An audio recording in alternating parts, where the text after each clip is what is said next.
নমস্কার সবাইকে।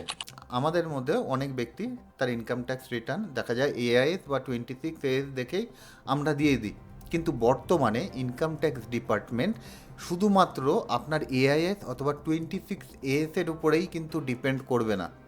আপনার ব্যাংক অ্যাকাউন্টে যদি সিগনিফিক্যান্ট কোনো অ্যামাউন্ট ঢোকে, সেটাও কিন্তু আস্তে আস্তে ইনকাম ট্যাক্স ডিপার্টমেন্ট ট্রেস করা শুরু করবে।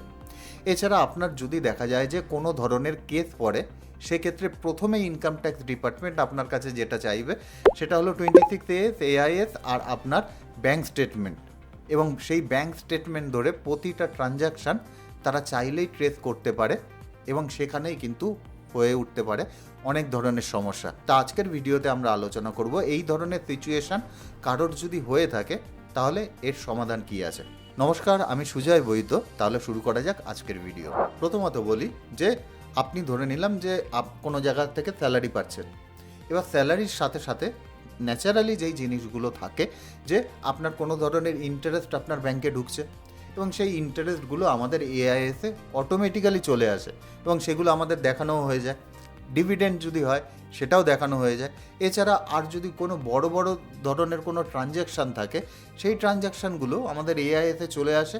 স্বাভাবিকভাবেই সেই সমস্ত ট্রানজ্যাকশান দেখানো হয়ে যায়, কিন্তু বেশ কিছু ট্রানজ্যাকশান আছে যেই ট্রানজ্যাকশানগুলো কিন্তু আমরা দেখাই না, এবং সেইগুলো দেখানোর জন্য ইনকাম ট্যাক্স এখন আমাদের জন্য খুব ভালো একটা অপশান এনেছে, যেই জিনিসটা ইউজ করলে আপনি কিন্তু ভবিষ্যতে আর কোনো ধরনের কোনো সমস্যাতেই পড়বেন না।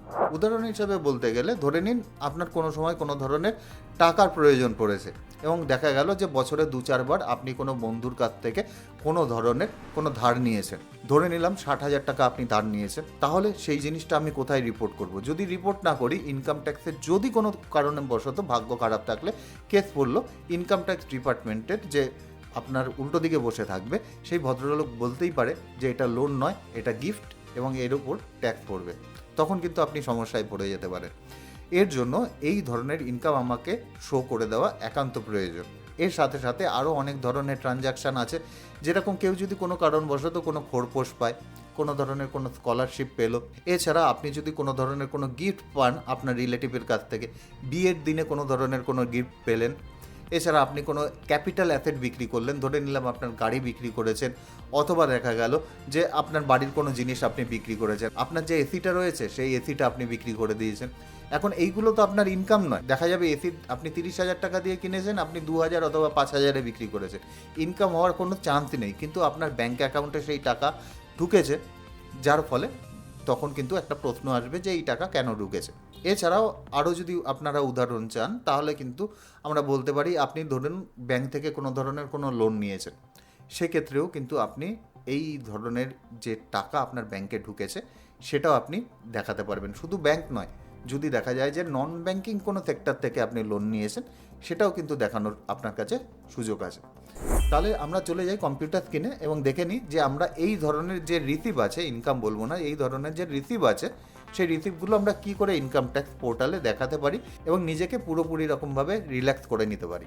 আমরা যদি ইনকাম ট্যাক্স পোর্টালে চলে আসি, এরপরে আমরা ফাইল নাও অপশানে যাব, অনলাইন, কন্টিনিউ, এরপরে স্টার্ট নিউ ফাইলিং, প্রসিড, এরপরে ITR 1 আমরা সিলেক্ট করলাম। আপনার ক্ষেত্রে যেটা প্রযোজ্য হবে আপনি করবেন। ওকে, স্টার্ট, ওপরের অপশান সিলেক্ট করে কন্টিনিউ। ওকে, পার্সোনাল ইনফরমেশান যেরকমভাবে আপনি দেখেন, এগুলো আর আমি দেখালাম না, আপনি সেভাবেই আপনি দেখে নিতে পারেন। সেভ করে দিলাম, কনফার্ম। আমরা এবার গ্রস টোটাল ইনকামে চলে যাব। গ্রস টোটাল ইনকামে গিয়ে প্রথমে আমরা যদি স্যালারির ঘরে যাই, আমরা যেরকমভাবে আমাদের স্যালারি ইনকাম দেখানোর সেটা কিন্তু আমরা সেইভাবেই দেখাবো। ইনকাম ফ্রম হাউস প্রপার্টিও আপনি যেভাবে দেখান সেইভাবে দেখাবেন, আদার সোর্স অফ ইনকামও কিন্তু যেভাবে আপনি দেখাতে চান সেভাবেই আপনি দেখাবেন, কোনো ধরনের কোনো পার্থক্য হবে না। শুধুমাত্র এই নিচে দেখতে পাচ্ছেন এক্সেম্পট ইনকাম, সেইখানে যদি আপনি যান, অ্যাড অ্যানাদার করবেন, করার পর ক্যাটাগরিতে একেবারে নিচের দিকে চলে আসলে আদার ইনকাম বলে অপশান আছে। এখানে যদি আপনি একটু নিচের দিকে আসেন তাহলে কিন্তু এখানে দেখতে পাবেন received not in the nature of income, অর্থাৎ টাকা তো রিসিভ হয়েছে কিন্তু এটা আমাদের কোনো ধরনের কোনো ইনকাম নয়। ধরে নিলাম আমরা SBI থেকে কোনো লোন নিয়েছি 1 লাখ টাকা, তো আমি এখানে 1 লাখ লিখে দিলাম। এইখানে পাশে আমি ফিউচারের জন্য আমার জন্যই আমি নোট রেখে দিতে পারি লোন ফ্রম এসবিআই। আমরা চাইলে এখানে ডেটও দিয়ে দিতে পারি 15/5/2025 এই লোনটা আমার কাছে এসছে। তাহলে আমার ব্যাংকের কোন ট্রানজ্যাকশানের পেজের জন্য কোনটা এখানে ইনপুট হয়েছে সেটাও আমি কিন্তু জেনে যাব। আবার ধরে নিলাম যে আমার কোনো বন্ধুর কাছ থেকে আমি লোন নিয়েছি, লোন ফ্রম এসবিআইয়ের জায়গায় আমি লিখে দিলাম অভিজিৎ। তাহলে কিন্তু আমার কাজ শেষ হয়ে গেল। ভবিষ্যতে ইনকাম ট্যাক্স ডিপার্টমেন্ট ধরলেও আমি কিন্তু বুঝে যাব কার কাছ থেকে আমার টাকা এসছে, কোন ডেটে এসছে, এবং আমিও কিন্তু কোনো ধরনের কোনো সমস্যায় পড়ব না। আশা করি ভিডিওটি থেকে আপনাকে অল্প কিছু হলেও ভ্যালু প্রোভাইড করতে পারলাম। সুজয় বৈদ্য, সাইনিং অফ।